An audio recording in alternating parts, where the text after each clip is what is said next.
Good morning, good afternoon, good evening, and welcome to Bitcoin and Beyond. I am your host, Melanie Carstens, and today we're kicking off season 2 right here live on X and YouTube. Just before we kick off, Bitcoin and Beyond is independent media, and if you'd like to support us, please hit me up in the link in the bio. Today, I am joined by a very special guest, and what a way to kick off the season with someone from my own continent. So super cool to have you here, Warren. Welcome. How are you? I'm good, thanks. Very busy, slightly overwhelmed, lots happening, but good, in good spirits. Thank you for having me and thank you for the invite. I'm thrilled to be here. Yeah, awesome. I do keep up with your X feed. And when you put out those kind of weekly updates on what you've been up to, I think to myself, how is it possible that one man is doing all of that in 1 week? So I can imagine you must be nonstop. Yeah, it's a lot, right? But it's the way I like it. I like being busy. I like doing stuff. I like changing the world, or my part of the world at least. So yeah, I'm having lots of fun. It's not torturous, not all the time at least. So yeah, having a good time. I'm doing stuff I enjoy, and so it's cool. It's lekker. Yeah. I think so. Don't you find as well when you're doing something you enjoy, it doesn't feel like work, because I think that's the best way to work, when you're kind of being productive and you're doing things like you say, you feel like you're helping rather than just like head down kind of, I don't know, doing a job. So how many people do that, jobs that they don't enjoy, So I think that's how you get a lot done. Yeah. And it's also being an entrepreneur. It's on my own times, right? So I wake up at 5. I send out like 100 emails to my staff, and that means I can go to gym between 9 and 11, and I won't get a single phone call because it's just scurrying, right? So I don't know what that feels like for them, but it gives me 2 hours in a very odd time of the day to go and spend time on myself. So I'll go to gym, I'll do some bench press, and then hit the steam room, hit the sauna, have a smoothie afterwards, and then go to the office and ask, what have you guys been doing for the last 3 hours, kind of thing. So and it's cool. And I can work from anywhere. I just need internet, and so we've embraced the remote work culture, work from anywhere, work in your own time, with one overarching principle: make sure we look after our stakeholders, our investors, and make sure we deliver on time and with some cadence of reliability. So, one of the things I did as an example was I decided that I would send out a weekly update to stakeholders on a Sunday. That means I have to keep doing that, right, for the rest of my life on Sundays while everyone else is having cooksisters and tea in bed. I'm having to write this newsletter. I do use AI, so that helps. And thankfully, I adopted this in the world of AI. Otherwise, I'd be sitting there writing a letter every Sunday morning. But yeah, it is what it is. And it talks to best practice adoption in what we're doing. Because what we're doing is very risky. I've had to look across the globe and look at what best practice was, right? So I've seen, for example, Andrew Webley do the same thing. So I copied him, like it's no secret. But I'm also not embarrassed about it, right? Like, you're a fool if you don't willingly embrace like things that work, right? And you don't have to pretend it's your own idea or anything else. There are no new ideas. There's just new execution of ideas. sorry, but that is such an amazing point. I love the fact that you say, you use AI. It's like being an artist and saying that the camera sucks. You know, it's a tool that we use to create. I love that you say that. And I love that you say as well, there's no shame in that there's no new ideas. Those are two such important points. I think even as an entrepreneur, to realize you can do much more if you use the technology that's at your fingertips, right? And that you can look to other people all around you. My husband's a musician, and he says there's no new songs. People are just borrowing from each other all the time, right? Yeah, exactly. And you inject your own personality, your own tinge on it, your own thoughts on it, and in that way you make it unique. But make no mistake, like someone smarter, quicker, better looking has done it before, tried it before. Maybe they failed, maybe they haven't. I don't know. But in business, I think you've got to have that humility about just trying something or copying somebody with the proper like don't rip off a Louis Vuitton handbag and pretend it's a Louis Vuitton handbag. Like, call it the Warren Wheatley handbag that looks like a Louis Vuitton. But so as long as you undertake that kind of stuff ethically, that's the word. without trying to mislead people, then I think you're okay. I want to go back. We got sidetracked. I normally start the show with the same question for everybody. And that is, what is your Bitcoin story? I find that everybody has a moment where they remember where they were or what it was that switched them onto Bitcoin. And I don't know if we want to go, because I do want to go back. I want to go back to who sort of the whole of Warren, but I just want to kick it off with, what is that story for you? When you first heard about it? So I'm ashamed to say I'm a slow adopter in Bitcoin as a pristine asset, right? I've always been involved in financial markets. And so Bitcoin came across my desk and my laptop in the same way Ripple and all the other shitcoins did. I've done NFTs, I've done everything. I've never, up until maybe 2 years ago, realized the utility that Bitcoin could have as part and parcel of the other things I'm trying to do. And it wasn't that I discovered Bitcoin. It's that I discovered that Bitcoin was perfect as a pristine asset and as collateral for what I was trying to do.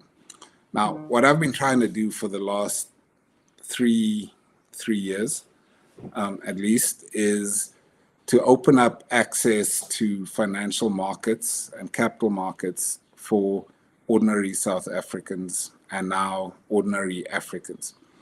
And what that simply means is that I worked in a investment bank where we used to service high net worth individuals.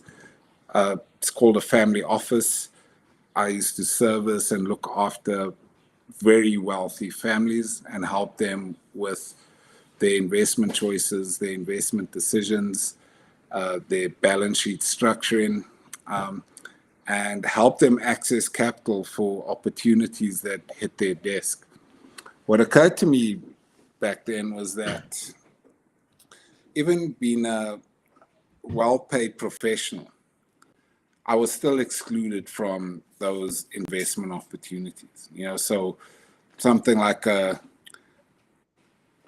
wine farm in Stellenbosch would hit their desk, and they would have to pay 100 million or whatever for it. And it didn't matter how much I was earning as an annual salary, that opportunity would forever escape me. I'd never be invited because people would know I couldn't raise the money. I wouldn't have the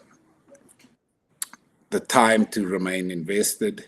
And so people just wouldn't bother making it available to me. No one would call me. But even more pervasive was like IPOs of big companies, right? A company would IPO in the JSE. It would be given to a broker. The broker would call their top 50 clients and raise all the capital for them. And so as a retail investor, you would watch all of this in awe, in amazement, from your couch and just not be able to participate. I remember so I'm a chartered accountant, an investment professional, and worked in the investment industry for sort of 15 years before I became an entrepreneur. And the first time I tried to buy shares, the JSE had this concept of you could only buy 100 shares at a time. It was called a lot of shares. So if you wanted Sasol shares, and the Sasol shares were 100 Rand each, you would have to buy 100 of them at a time as a minimum. And that was a self-imposed rule, but what it did was it excluded like 99.9% of society from participating in the stock market. Yeah. Now, that wasn't that long ago. But there were all these self-imposed hurdles to economic participation. And even the end of apartheid didn't solve that. Like there were still structural self-imposed issues like that, as an example. And where we've come to from now, from companies like Easy Equities who offer fractional ownership, they've done that in property and like listed shares, but that problem hasn't been completely solved. Like private equity, venture capital, alternative investments is still not addressed. And so I set up Altvest Capital. Sorry, this is a very long, No, I love it. very long explanation. I try to make available to South Africans the ability to invest in affordable increments into private equity. So one of my best stories is we funded a SME, a restaurant chain called Bambanani. It's run by an entrepreneur.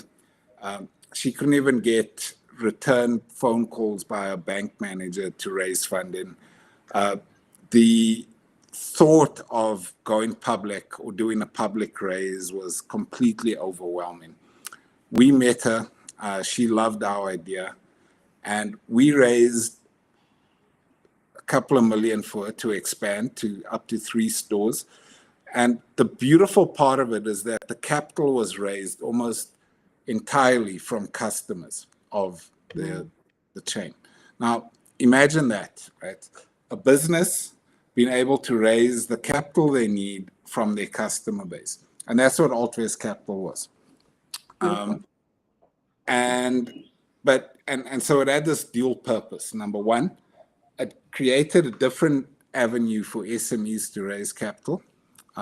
So you didn't have to nag your bank or beg your bank manager or try anything where you were just going to be told no.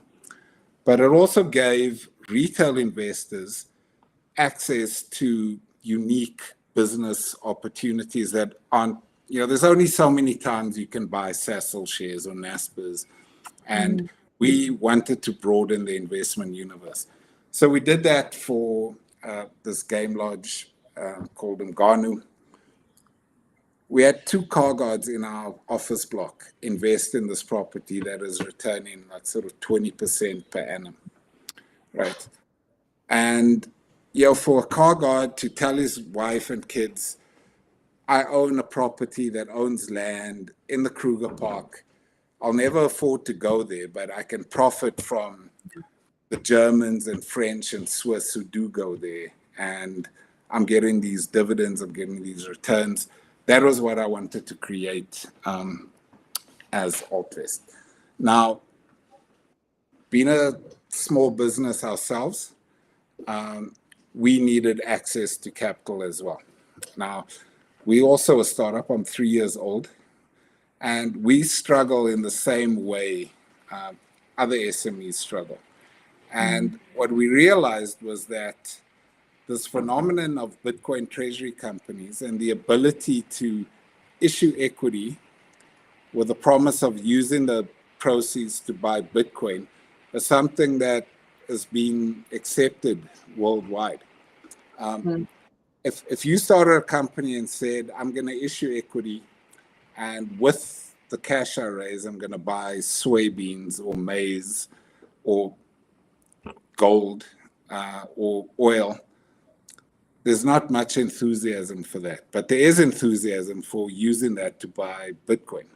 And Bitcoin, incidentally, is now widely accepted as perfect collateral, pristine collateral, in fact, across the globe. So here's my new business plan now.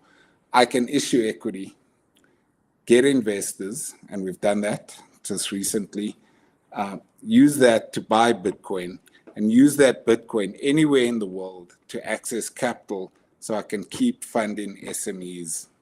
So, and cheaper, by the way, than I could raise capital in Africa. So if I get a loan in South Africa from a pension fund or anywhere else, I pay around 12%, which means after all costs, fees, risk adjustments, I would need to borrow it onto or lend it to an SME at around 18. But now I can go to Canada and raise money using my Bitcoin as collateral at 6%. And that allows me to widen the margin, be more profitable and more sustainable, but also, and more importantly, being able to lower the cost at which I can give the money to the SME. So I can drop their rate from 18 to 16. And they can use that to grow their business and employ people, which is the ultimate thing I want to do. I think SA has a joblessness problem, as does Africa.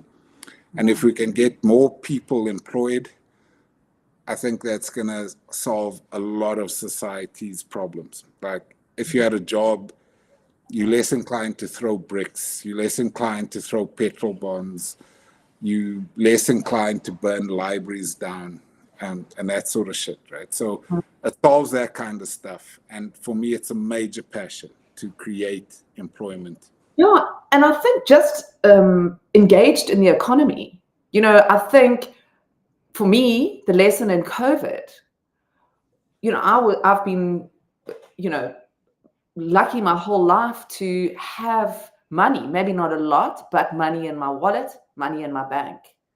COVID taught me what it was like to live without money in your wallet or your bank and how society disregards you.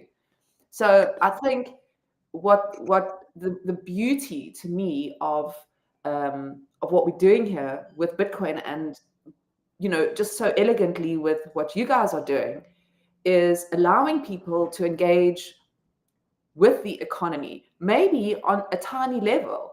You know, for us, $100 might not go very far, but we both know that on this continent, there are many places that $100 means a lot to people.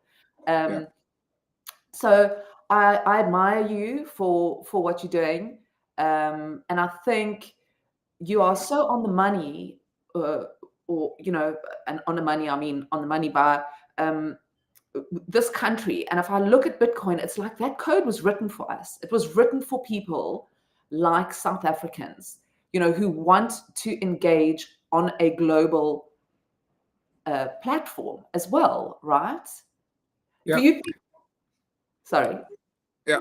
So our catchphrase is that actually Bitcoin was built for us. Like, I was listening to a podcast this morning, and the basement, as real as it is, it's not real to a 19-year-old in New York City, right? Like, his dollars today gets him the same amount of almond milk or soy bean coffee today as it will in like a year's time, right? It's not real. Whereas in Zimbabwe, you get your paycheck and you rush to the supermarket, so you spend it before it drops by 40%, right? It's a real issue. Now, if you were paid in Bitcoin, you could actually take a leisurely walk or go the next day or the next month, and you'd be fine. I don't understand that volatility in South Africa or in Africa. That's not volatile. Yeah, and as a party trick, I've got a few notes from when Zimbabwe went through their worst. Like I have $100 trillion Zimbabwean note, right? And you have it. Yeah, and there was a point in time where that note couldn't buy you a loaf of bread, right? $100 trillion started becoming like monopoly money. They had to adopt USD as a reserve. Like 8,000% hyperinflation a day was, no one could operate, no one could live, no one could plan. And so Bitcoin is, and while it's not that extreme across the continent, we endure an average inflation rate of 15% across the continent, broadly speaking. In SA, it's between 3 and 6, but in other countries, it's 30, 40, 50%.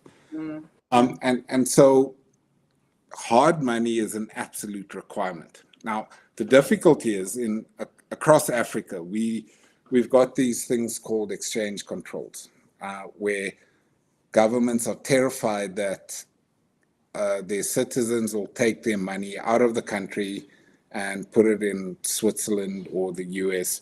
And it's a valid concern because of bad governance, corruption, and all those sorts of things.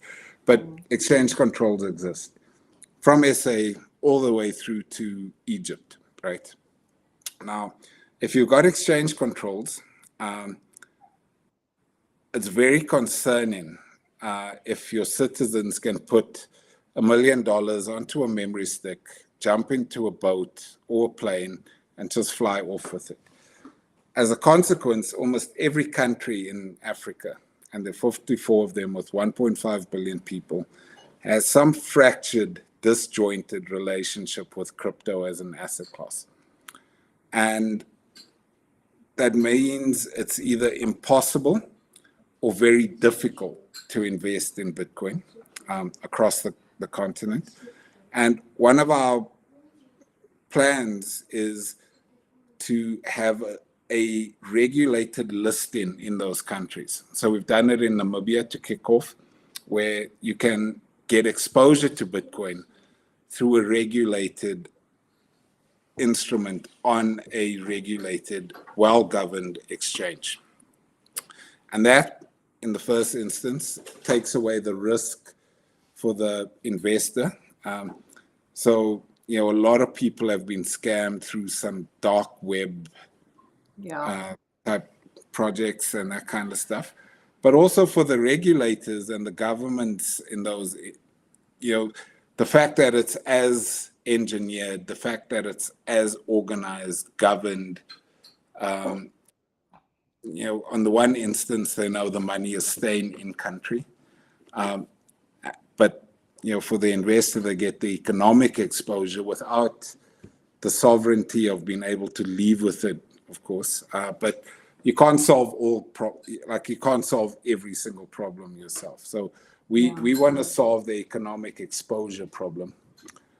We don't solve the issue of that, you can flee with your cash or your assets. That's for someone else. Look, I think we both know that one of the biggest problems to me that this solves is that it allows people to transact cross-border transactions. So you talk about fleeing, but I think at the same time, we've got this, people are sending money home without, and struggling with bank accounts, with migrant workers and people who are not able to get a traditional bank account. So I think for me, looking at the kind of decentralized side of Bitcoin, where people can at least get, some sort of, wallet, and they don't have to KYC, so even that is just a start on the one hand of being able to sort of transact in some way. Even if you look at it, one of the things I'm really interested in, and I'd love to, as an entrepreneur, I'd love to hear your thoughts, is how it could potentially enable people in small communities to transact with each other outside of the traditional economy. So I could say to you, Warren, will you cut my hair and I'll give you, this many sats, and you sell me, or, and I'll buy your. So we don't have to pay attention to the mess that's going on around us.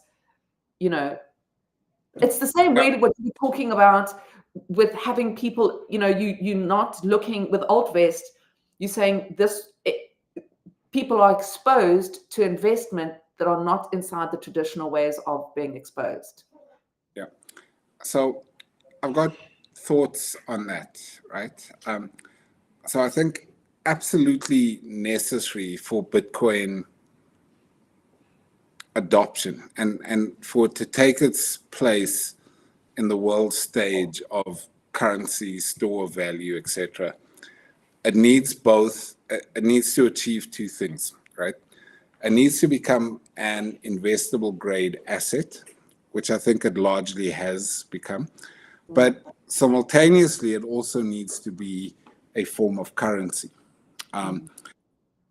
And the only other asset that I can think of that has done that is gold, right? So gold, on the one instance, you could use back in the day to buy and sell things and receive and store, but you could also quite legitimately invest in gold over the long term, right? So no one invests in dollars. No one, besides Cyril, stores dollars in a mattress or a safe. But you could legitimately with gold, right? But you could also use a nail clipper and clip off gold and buy bread but it was difficult. Now, Bitcoin has solved that anomaly perfectly. On the one hand, it's a perfect investment vehicle, and you can store and it will grow at 30%. But at the same time, it's perfectly divisible, and you can pay for fish and chips and a haircut and get your nails done and a pair of sneakers and all of that. And you can insist that if you sell bread that they pay in Bitcoin, and you can then take that. The problems in SA is that, or Africa, is that this hodling phenomenon, we have an extra step, right? You can only hodl if you have disposable income. And so my solution deals, and it's not to say I don't think it's important, but it's less about the day-to-day use about Bitcoin. It's more about the investment side of it and giving people investable income, right? So I want to create jobs, and so we've created a fund that creates jobs through deployment of capital to SMEs, and then giving them regulated investment access points for Bitcoin. Now, why we've dealt with it in the way that we have through a listed instrument is because across Africa and in South Africa, most people can't or don't have the ability to just go to Vala or Luna and buy Bitcoin on the exchange. The majority of their investments is through a retirement annuity or their work employment pension fund or whatever the case is. But those things can't invest in Bitcoin. And so you're stuck in a place where I have no disposable income, and the only asset I have is not allowed to invest in Bitcoin up until now. So now they can get exposure to the asset class through their RA or their pension fund, because the pension fund is now allowed to legitimately own an instrument that has exposure to Bitcoin. And that's what we try to solve. So it's a very small piece of the puzzle, but like I mentioned earlier, we've chosen areas where we can influence and move the needle, as opposed to choosing an objective that is just out of reach and impossible to achieve. Yeah. So I've chosen a small sliver of the Bitcoin puzzle. That's where I operate. That's where I can be effective, and that's where I can implement impactful change. Right? Yeah. It doesn't mean I disregard the initiatives of everyone else and what everyone else is doing. It's just I can do this, and I can make a difference doing this, but it doesn't solve all the problems. So it's not a solution to everything. No, and I mean, I think the best advice as well that someone ever gave me was like, choose one thing and stick in your lane. You know, choose one thing and do it amazingly, because that also is going to ripple out. You know, you're probably maybe even going to empower somebody else who can tackle another piece of that pie, you know. Let's just talk about African Bitcoin Corporation, okay? So this is Altvest, you say that's like about 3 years old, and African BitCorp, that's a relatively new, right? I think I caught it on CoinMarketCap a couple of months ago. So let's talk about that. I'm going to hear the name. What is it? What should come to mind when I hear the name African Bitcoin Corporation? I know you've spoken a bit now, but let's just take it one step further. All right. So Africa Bitcoin Corporation is the evolution of Altvest Capital into its primary purpose, right? So we changed the company's name from Altvest Capital to Africa Bitcoin Corporation. And the reason we chose that as a name is we wanted to indicate a number of things. In the same way Altvest Capital was meant to signify something, it meant that there was alternative investments, it was capital raising, and so the message now is that we Africa focused, we Bitcoin centric, exclusively Bitcoin. So we never going to touch Ripple or XRP or Ethereum or anything else. And not because there's anything wrong with those coins. It's just not right for what we're trying to do. Right? So Bitcoin has become digital gold. It's developed into pristine collateral. And so I don't want to piss off any Ethereum maxis who watch your show. There's nothing wrong with it. I think there are any.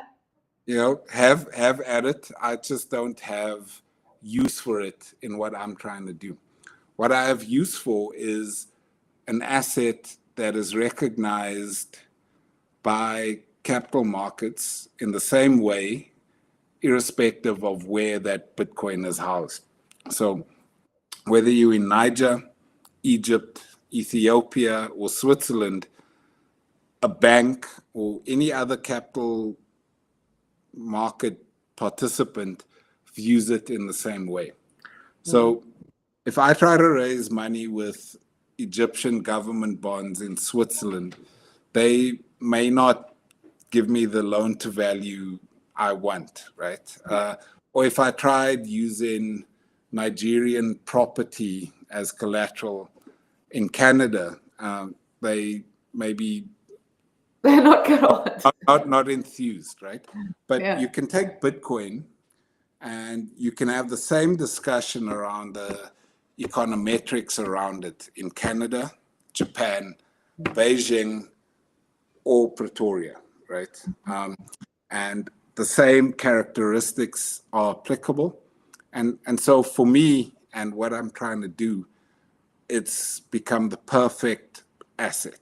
So I can have a capital raise discussion as easily in Canada as I can in Beijing or Ethiopia, right? And I don't have to bear the burden of, politics or geography risks or weather risks or any of those things, right? So I can negotiate a loan at 6% and actually go to the best bidder across the world. Like if I owned a flat in Lagos,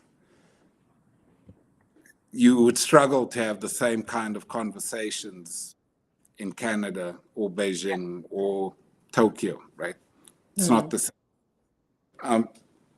And none of the other coins have those characteristics. They've got other characteristics that Bitcoin doesn't have, but they don't have those. And so they're not considered collateral, or they're not considered pristine collateral across the globe. And so we chose Bitcoin as our treasury asset. So we're going to buy as much Bitcoin as we can. We're going to use that to negotiate cheap debt. We're going to take that cheap debt and fund businesses and entrepreneurs across Africa. And we're going to demand one thing of them, two things: hire people and give them jobs, and give us our money back so that we can on lend. Right? Yes, pay it forward. Yeah, and that's the plan. So use Bitcoin, use it at its ultimate utility, which is as collateral in my estimation. But, so we're not going to raise capital debt to buy more Bitcoin. We're going to put it to a better use, and a better use in our case. And this isn't relevant in Auckland in New Zealand or Geneva in Switzerland. We've got one more job to do. We've got to get people employed in Africa, right? We've got a 70% unemployment rate for people under 30. That needs to be solved first before we can start nagging people to hodl Bitcoin. Like, let's get them jobs. Let's get them dignified. Let's have them on a career path. And then you can start talking to them about, what are you going to invest your disposable income in? And so we're different in that way to some of the other Bitcoin treasury companies you see in the world, where they just raise money, buy Bitcoin, raise money, buy Bitcoin.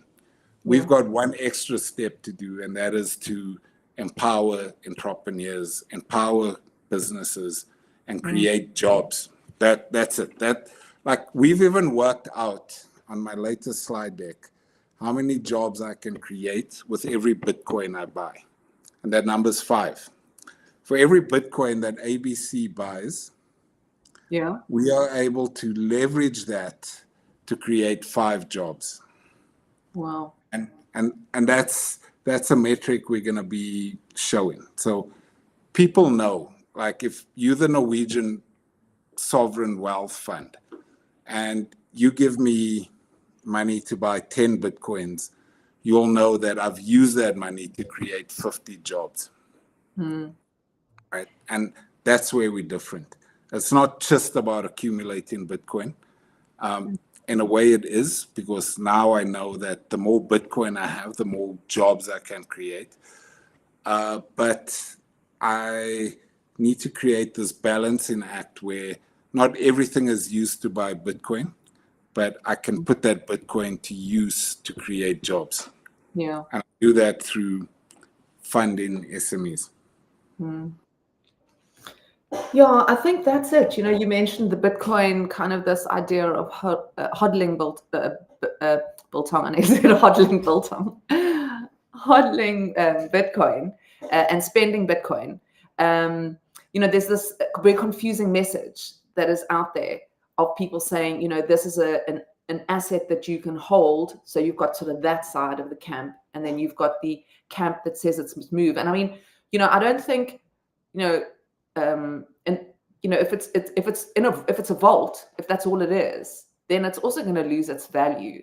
So you kind of need both of them anyway. And I think I love what you said about the fact that we can't expect that narrative to exist in Africa. Build your investment and buy Bitcoin because people just need money to get by. Absolutely, yeah. They need to get money in, so they can at least just buy themselves something, often to eat or whatever. But I love it. You can tip people anywhere you like in Bitcoin. You can, it's such a beautiful asset that you can also have direct access to your investment if you are investing it right then and there, like that day. There's no hoops that you've got to climb through to have access to your investment that takes, a 32-day call account where you've got to wait for your money. It's right there. Yeah, and so we love all those characteristics of Bitcoin, right? The fact that you can flee with it, right? Mm-hmm. And even if you don't have a memory stick or your memory stick is confiscated, you just need to remember your passcodes and that kind of thing, right? Mm-hmm. But so where this does get difficult is the disjointed messaging from the community. Like you mentioned, half are saying never sell your Bitcoin, which implies never spend it. But those people have a particular privilege that we just not in Africa privy to. Like we need a currency that doesn't debase daily. Yes, there is volatility. Yes, there is that, but the upward trend is your friend, right? Yeah. And the ease of transaction. Yes, it doesn't, like, depending on who you are. Like, my grandfather doesn't think it's easy to use, but like my son thinks it's exceptionally easy to use, right? So there is that technology gap, but that's who we're solving for. We're solving for the future. We're solving for our youth, the currently disenfranchised. And I think it needs both categorically to survive as an asset class, right? Mm-hmm. If its only utility is hoarding, it will quickly lose the enthusiasm and confidence of society. It's got to be both. And what it's done as well is that, when something's valuable, you don't spend it on like crap, right? So like you don't take your Bitcoin and hit China Mall and buy hit Grand West. Worth of, like, you go take your Bitcoin to Grand West Casino. No, you don't do that. So it induces, like, it's got this weird phenomena where it injects like responsibility just automatically into your behavior, right? Mm-hmm. Like you're going to buy durable goods with Bitcoin, and you're only going to spend it on the things you need primary. You're not going to use it to fund your Hollywood Bets account. You're not going to buy cheap Tupperware from China Mall, kind of thing. Mm-hmm. Right? Mm-hmm. So if you're going to spend your Bitcoin, you're going to spend it on something like a Weber Braai that's going to last you forever, for 200 Braai days or whatever, right? So it's got all this utility wrapped up in it for free, and all these psychological benefits that is not apparent in other investment vehicles, or you know what I mean? Like it just induces the correct financial behavior almost as a natural consequence of ownership of the asset. Yeah. Like you want to hodl, but you have to spend it. So, but when you do spend it, you spend it on the bare necessities. Mm. And those, look, it's going to be very interesting. You know, I'm kind of involved, you know, through Stacks with, you know, the development of Bitcoin DeFi as well. You know, and kind of, so I think the beauty of it as well is the fact that we're living in the growth of it. You know, when you hold your rand or your dollar or your pound in your hand, it's something archaic. It belongs to hundreds of years ago. And I think that's also why it suits a continent like Africa so well, because we can grow together with it. And I think there is, you know, the fact there's a line in a book called The Sovereign Individual, that is my Bitcoin story. It is what turned me onto it. And there was one line, and its genius will be unleashed. I'm actually going to talk about it. We'll see each other at Crypto Fest later this month. And it's part of what I'm going to talk about, because to me, that is so inspiring. That doesn't matter where you are in the world, doesn't matter who you are, doesn't matter what you look like.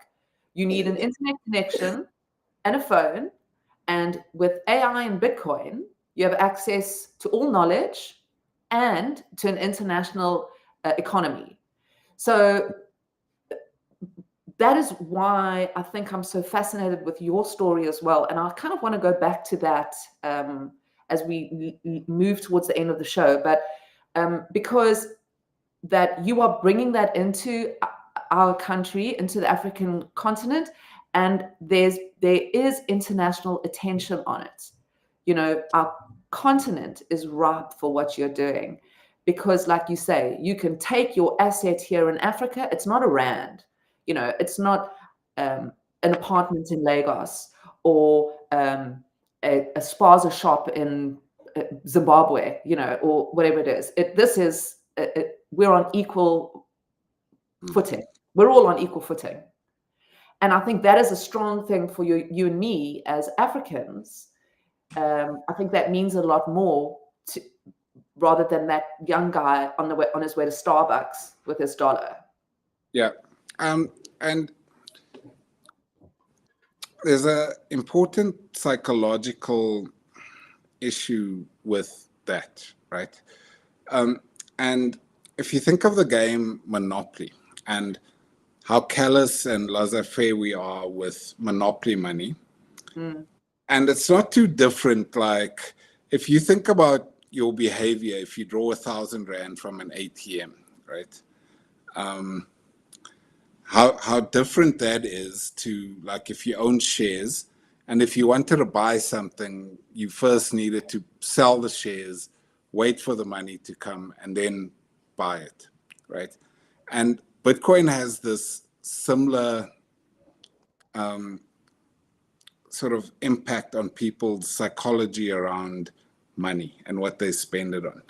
The fact that it's accessible is good, but that it's not instantaneously accessible is also good. Like you've got to go through the process, right? You've got to convert it to fiat. And each of those steps makes you stop and think, right?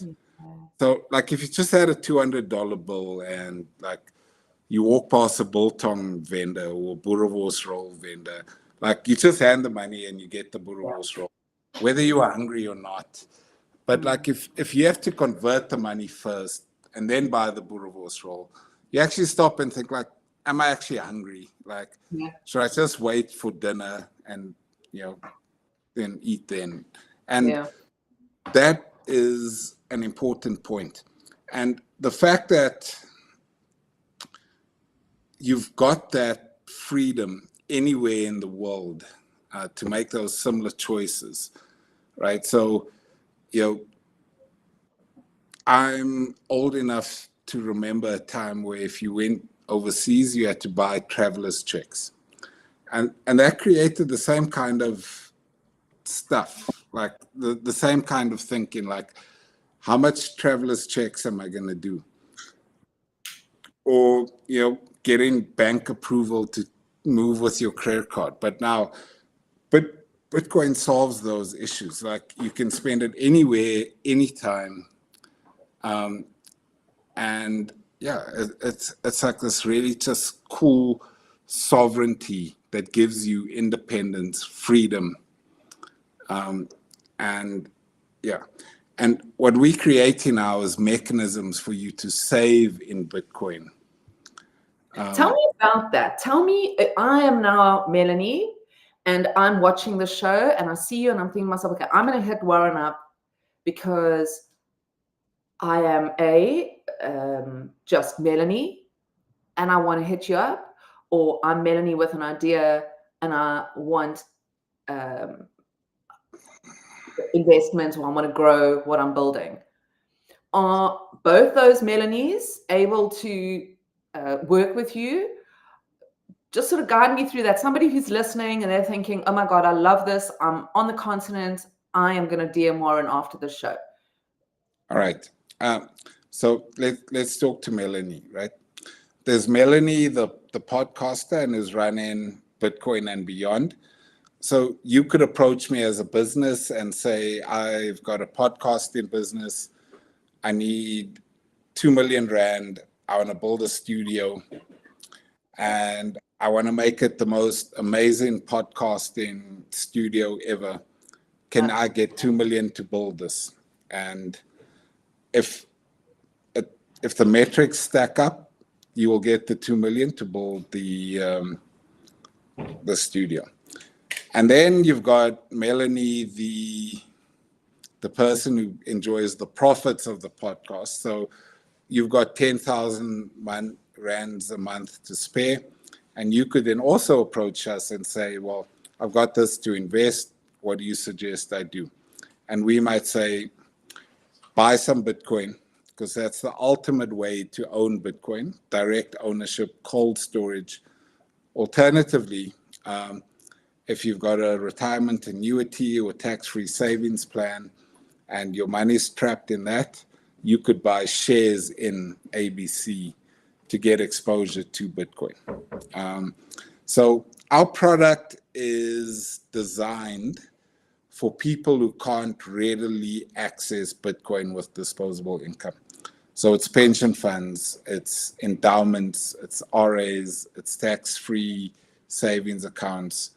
How does that work? How does that? So if you owned a tax and no, that was if I've got an RA, how does that? Are you saying that if my RA that I haven't claimed on, that's like, say I'm 40 and it's gonna, when I'm 45, I'm gonna get my RA, I can come to you and say, hey, does that have value? Is that what you're saying? No. So what I'm saying is, excuse most me. RA, so let's say you have a RA with Old Mutual, right? Yeah. Old Mutual would say, and you contribute 1,000 Rand a month to it, right? Old Mutual would give you, in some instances, options where the 1,000 Rand, once it's put into the RA, where it's invested, you could now go to them and say, Old Mutual, I want to, and now Old Mutual can't put that money into Bitcoin because of legislative reasons. But what they can do now is put it into shares in Altwest Africa Bitcoin Corporation, because that's now, we've solved the governance issues around having RAs and tax-free savings accounts and pension funds being able to invest in Bitcoin. So that's effectively what we've done. Okay. We've solved the governance trap of those instruments from being able to invest in Bitcoin. Right now, an RA can't invest in a Bitcoin, a pension fund can't, a tax-free savings can't, an endowment can't. However, they can buy a share on the JSE that invests in Bitcoin. Okay. So we've created an escape hatch for investors or investment vehicles that can't invest in Bitcoin to get exposure to it through us. Okay. Okay. All right. What is on the, what is the next step? I mean, this is a relatively new, I think this was launched this year. a couple of months ago, right? Am I correct? So I see, like I said to you, we sort of started at the show just saying, I've been watching the things you kind of put out on X, where you just kind of, it seems to me like you're going around the world in 80 days regularly. So what is next for, what is the roadmap, Africa Bitcoin Corporation? We know to make jobs, or to create jobs, to invest, to continue investing, but what can we look out for from you guys? So what I'm building is a machine that can suck in capital from everywhere in the world, right? For deployment into Africa. So we're building a vacuum cleaner that sucks up capital from everywhere in the world. And to do that, we list in London, we're going to list in the US, and we're going to list in Europe. And what that's going to do is allow investors in those regions to fall in love with our story, commit capital to our story, and we will use that capital in pursuance of our objectives. So before the end of this year, we will have announced, fingers crossed, a listing in London, a listing in the US, and a listing in Frankfurt. And those are gateways for capital to flow freely into our African story, using Bitcoin as the gateway for that. Yeah. That's incredible, Warren. I'm really excited. I'm very excited about Bitcoin. I love Bitcoin. I agree with you that I think it's the hardest money. It's the strongest asset. I love the word that you use, pristine, because that's what it is. And it hasn't been debased, so I love the story, and I love the African story. The fact that there's people here, that there's some of the greatest minds in the world that have just never had the opportunity to engage on the global stage. And so, yeah, it's been an honor sort of talking to you. I want to ask you, I am interested in, I think there's young Africans that are potentially watching this, right? They're going to see the link, they're going to go, they're a young African, which is what you were, what I was, right? Obviously on a very different time and a very different space. But let's go back to the young Warren before we close out. I want to know, kind of, before you were inspired into the sort of financial sphere that you work in now. And then I want to look forward 10 years and what it's going to look like. So we're sitting here, just kind of a glance backwards to where it was that you started and how you got into finance and Bitcoin. We kind of covered the middle part of that. And then what is it going to look like to these young Africans now in 10 years' time? What are they working towards? All right. So from my perspective, I grew up in a sort of middle income type family, right? But what that meant was access to almost nothing from a capital markets perspective, right?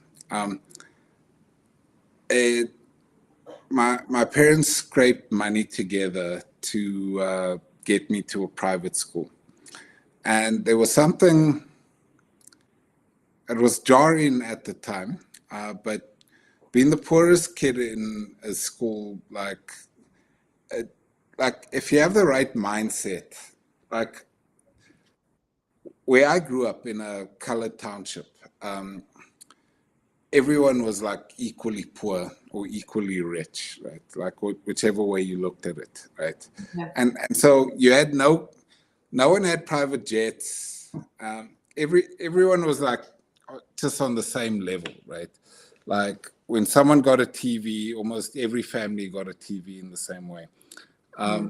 when I went to a private school, I started realizing the discrepancies in like LSMs, like,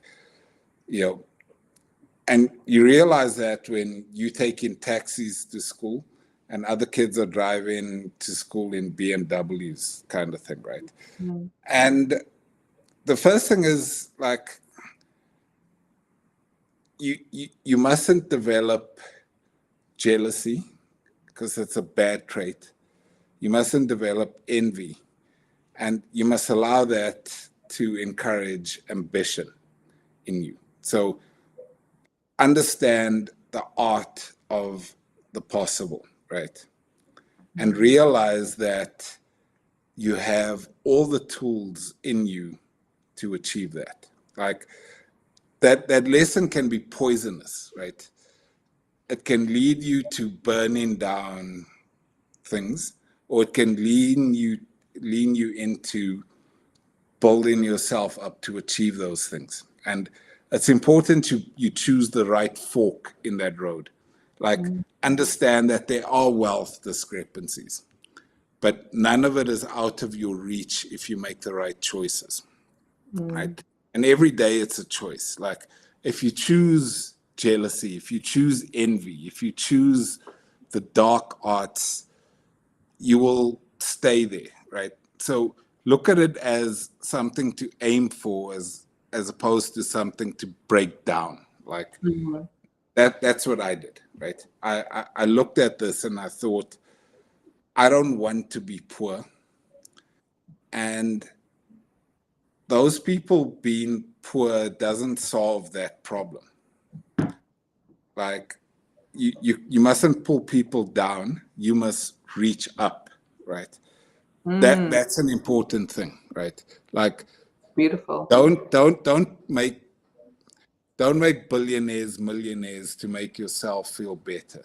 Become a billionaire rather. And that was the path I chose, right? And once I saw what was out there and what was possible, and a lot of people are just insulated from the scope of what is possible. Like, the size of the world effectively, right? Like what you can actually achieve if you put your mind and your heart to it. And I've seen people who have chosen the other side, and that leads to a tormented life, like where you're constantly aggrieved, you're constantly a victim, you constantly blame the past for your non-achievements. And that's what you must not do.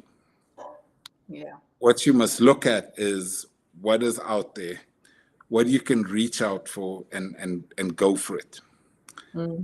And my business right now is to give you the tools that if you make that choice, those dreams are achievable. So if you choose to be an entrepreneur, if you choose to reach for your dreams, if you choose to become a success, you can approach me for help in that journey, because it's not easy. And there's very few people that throw their hat in the ring to be participants in your journey. I am one of those. I'm saying, I'm here for you. If you make that choice, come to me and I will help you as best I can, giving you capital to grow your business, to achieve those dreams. But you must have made that choice first, right? If you come to me and say, I want a political party that wants to dismantle the elite, society of Stellenbosch, no, fuck off. Like, just go. But if you tell me I found a house in Stellenbosch that I'm going to buy in 20 years, help me fucking get there. Yeah. I'll help you. I will say, let's sit down and map out a plan as to how you submit that offer to purchase. Yeah. And it starts here. It starts with your education. It starts with you working through the steps. And it doesn't come quick, right? And you have to accept that as part of that journey. And yeah, that's me. That's what I want to do. That's what keeps me up at night. That's what keeps me alive. That's what keeps me working, Yeah. doing. I can just feel the energy, I can feel it on you, and you're kind of like, I'm inspired already. I'm kind of like, I want to do that too, so I love it. I love the energy. What does it look like if it all goes to plan? What does Africa look like with Warren's touch on it in 10 years' time? So Warren and BitCorp. So I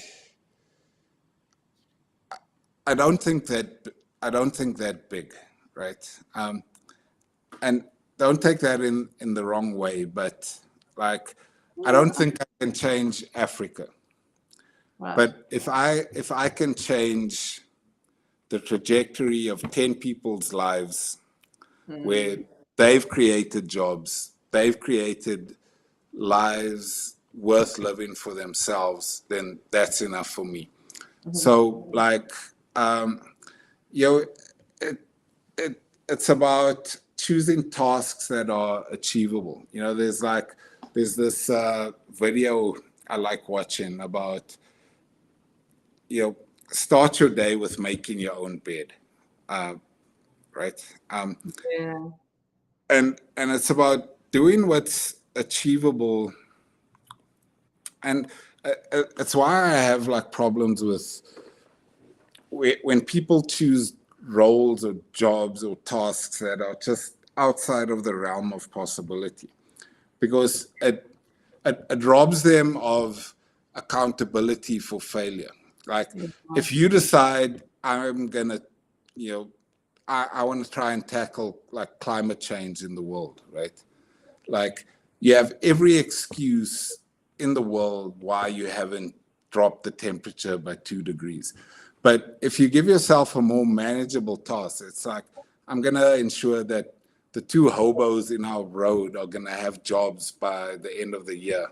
That's something achievable. It's something measurable. And it's how I live my life. Like I choose, and it's not to say I'm ambitionless. I choose difficult goals, but goals that are achievable realistically. Something that I can hold my hand up and say, I've decided to do that. It's within my capacity, maybe slightly out, but that's going to cause me to reach out and grow and develop. But I'm not going to, for example, put as my mission statement that I'm going to solve world poverty, right? Yeah. What I'm going to say is I'm going to like create 100 jobs. And if I create 98 jobs, I'll be disappointed, but it would still have been a job well done. Yeah. Right. And if I create 102 jobs, I wouldn't have solved world poverty, but I would have done well also. Right. And so it's like, be ambitious, but don't like be stupid about it. Like you're not going to solve world poverty. You're not going to create world peace. So choose something that like is manageable, but moves the needle in a meaningful way in your space that you occupy in the world, right? Yeah. And if all of us do that, then we move the world forward. Yeah, that's beautiful. Like, yeah, but it's true, Warren. I mean, how many times, and don't you find, as somebody who is approached when it comes to investment, and it's well-meaning when people do it, but we also know that it's not achievable. So people will come and they'll say, okay, let's use this example. I'm going to create jobs for 1,000 people, and the reason they're saying that is because they want to kind of impress you or themselves, but like you say, rather focus on when I've created one job, then I'm going to create another job. And then I'm going to say I've chosen 2. Now maybe I'll try and do 4, so yeah, I love that. I think for entrepreneurs and for people who are writing sort of proposals or looking for finance or funding of any sorts, that is, I think, a key factor in putting your proposal or presentation together is it's not a bad thing to not, if someone's standing next to you saying, I'm going to get 1,000 jobs, and you only say I'm going to get 4, it's not a bad thing, is what I'm sort of trying to work. Absolutely, right? It's we've got to choose tasks that are within our capacity for a number of reasons. Number one,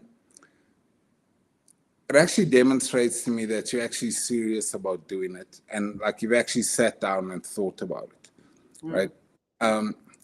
Like 1,000 jobs is a lot of jobs, and that even seems manageable. But like if you come out and say, I'm gonna solve hunger across the world, like I know it's just a talking point. I know, yeah. Anyway, well, I don't know how much longer this thing's gonna run, but I do have other appointments. I could speak to you all night, but it does have to end at some point. Are there any final thoughts you want me to talk about? No, I think we've covered it very beautifully towards the end. I think, you've given some incredible advice. It was important for me to sort of talk to young Africans and, to give them kind of just something to think about. And I think you've done that very beautifully.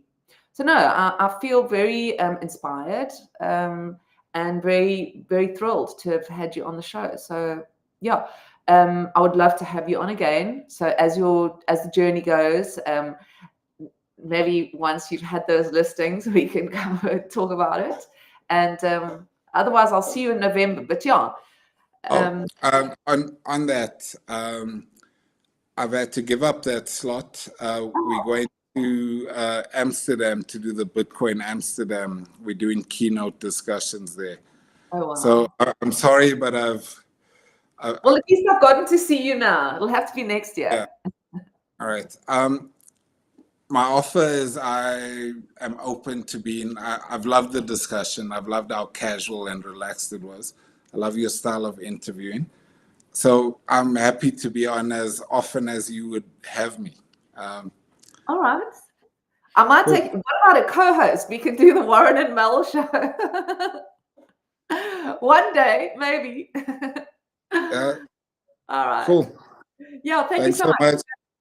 Yes, so everybody, thank you very much for tuning in and for listening, for joining us on the launch of Bitcoin and Beyond Season 2. We've been talking to Warren Wheatley. He is the CEO and founder of African BitCorp, Bitcoin Corporation, and originally Altvest. Just looking at democratizing finance and using Bitcoin as this incredible asset to lift Africa up. So an amazing conversation. I've really enjoyed it. If you've enjoyed the conversation, please head up over to the link in my bio. It is independent Bitcoin media. So see if you do enjoy it, tune in there. And so yeah, I'm Melanie Carstens. This has been Bitcoin and Beyond, Episode 1, Season 2 with Warren Wheatley. And we will see you next week this time. Take care. Good night, everyone.